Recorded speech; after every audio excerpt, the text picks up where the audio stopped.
एक से की गांव को मानचित्र पर नहीं पाया जा सकता। शहर से बस बदलकर, फिर टूटी सड़क, फिर पैदल चलना, सब मिलाकर ऐसा लगता है जैसे सभ्यता को पीछे छोड़ आना पड़ता है। चारों ओर धान के खेत, बीच बीच में जंगल, और सबके बीच में खड़ा है एक घर जिसे लोग निषिद्ध घर कहते हैं। कोई भी घर की ओर नहीं जाता, सूर्यास्त के बाद तो बिल्कुल भी नहीं। मैं अनिरुद्ध हूं, पेशे से पत्रकार। शहर में बैठकर भूतिया कहानियां लिखकर लोकप्रियता हासिल की है, लेकिन मैंने कभी कुछ नहीं देखा। संपादक ने एक दिन कहा, सुना है मालंचपुर में एक घर है जो सचमुच भूतिया है, जाकर देख आओ। मैं हंसा था। भूत प्रेत, यह ग्राम्य अंधविश्वास के अलावा कुछ नहीं है। मैं गलत था। 2 गांव में प्रवेश करते ही मुझे एक बेचैनी महसूस हुई। लोग कम हैं, और जो हैं उनकी आंखों में डर है। दुकान पर चाय पीते समय मैंने उस घर की बात उठाई तो दुकानदार ने कप नीचे रख दिया। बाबू, उस बात को मुंह पर मत लाना, वह फुसफुसाया। क्यों? वह घर लोगों को खाता है। मैं हंसा। मतलब? हाड़ खा रहा।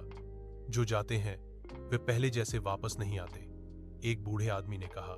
रात होने पर वहां से रोशनी जलती है और रोने की आवाज आती है।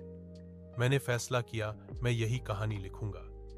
3 घर गांव के किनारे पर है। एक समय में जमींदार का घर था, अब आधा टूट चुका है। लोहे का गेट जंग लगा है, लेकिन आश्चर्यजनक रूप से खुला है। अंदर घुसते ही ठंडी हवा का झोंका लगा। बाहर गर्मी है, जबकि अंदर जैसे सर्दी का मौसम है। दीवारों पर पुरानी तस्वीरें हैं। सभी लोगों की आंखें स्याही से मिटा दी गई हैं। एक बड़ी घड़ी लटक रही है, कांटा रात 11:59 पर रुका हुआ है। मेरी घड़ी में तब दोपहर के 3 बजे थे। अचानक मुझे एक आवाज सुनाई दी, खट खट खट, पैरों की आवाज। मैंने पुकारा, कोई है? कोई जवाब नहीं। आवाज ऊपर की मंजिल से आ रही थी। मैं सीढ़ियां चढ़ने लगा। हर सीढ़ी पर धूल जमी थी, लेकिन उस पर पैरों के निशान नए थे। ऊपर की मंजिल के आखिरी कमरे में घुसते ही मैंने देखा एक लड़की खिड़की के सामने खड़ी है। लंबे बाल, सफेद साड़ी। मैंने कहा, आप कौन हैं? वह धीरे से घूमी। चेहरा नहीं था। चिल्लाने की कोशिश भी की, पर कर नहीं पाया। आंखों के सामने अंधेरा छा गया। होश आया तो देखा मैं नीचे की मंजिल पर हूं। बाहर शाम हो चुकी है। घड़ी में 11:58 हो रहे हैं। मैं दौड़कर बाहर निकलने लगा। गेट बंद था। पीछे से आवाज आई, 1 मिनट बाकी है। मैं मुड़कर खड़ा हो गया। वही लड़की। इस बार उसका चेहरा था सुंदर, लेकिन आंखों में गहरा दुख। उसने कहा, अब शुरू होगा। घड़ी में 12 बज गए। चारों ओर आवाजें, रोना, हंसी, चीखें। दीवार से हाथ निकलने लगे। तस्वीर से लोग उतर रहे हैं। हवा भारी है। लड़की ने कहा, इस घर में जिन्होंने अन्याय किया है वे यहीं कैद हैं। मैं कांपते हुए पूछा, मैं यहां क्यों हूं? उसने मेरी तरफ देखा। क्योंकि तुम सच जानना चाहते थे। उसने मुझे कहानी सुनाई। एक समय इस घर में जमींदार रुद्र नारायण रहते थे। वह क्रूर थे। गांव की लड़कियों को पकड़कर लाते और उनका उत्पीड़न करते थे। जो विरोध करते थे वे फिर वापस नहीं आते थे।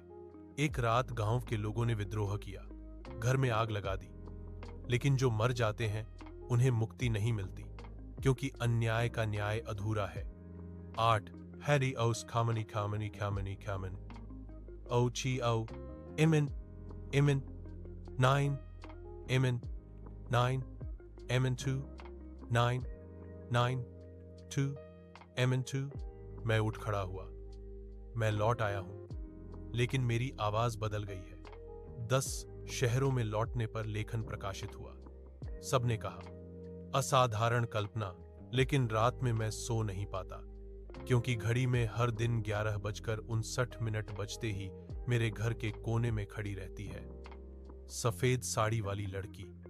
वह फुसफुसाकर कहती है, भूलना मत, हम अभी भी यहां हैं।